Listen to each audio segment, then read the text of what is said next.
First, what are tokens? Tokens are your building blocks. When you start writing a language, any programming language, you require tokens.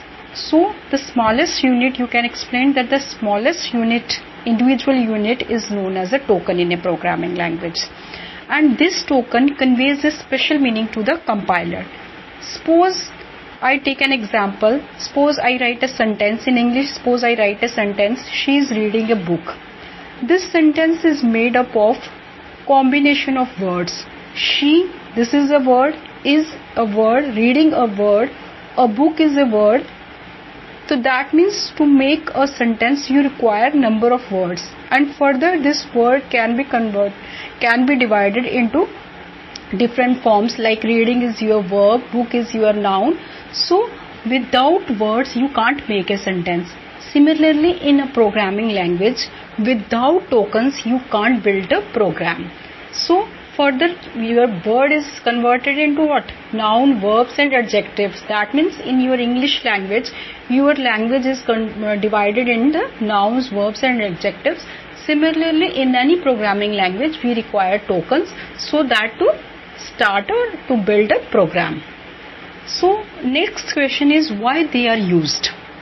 As I have explained in example by taking a sentence, that without words we can't make a sentence.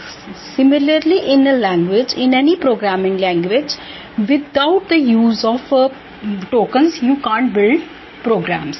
So the smallest individual element is in a program is a token. That means whatever you write in a program, the smallest unit, individual unit, it is known as token. Without tokens, programming cannot be done. So it's clear. Now we will discuss tokens in Python language. A Python language or program is a sequence of lines. Suppose I write x is equals to 5, y is equals to 2, z is equals to x plus 5. The first line, x is equal to 5, it is known as expression in a language.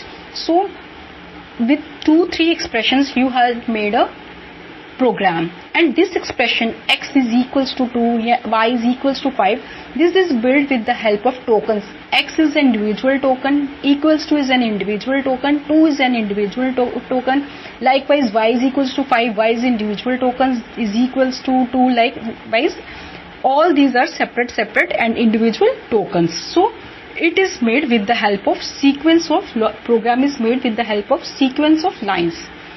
Python breaks each logical line into sequence of lexical components which are known as tokens. These lexical components are known as tokens.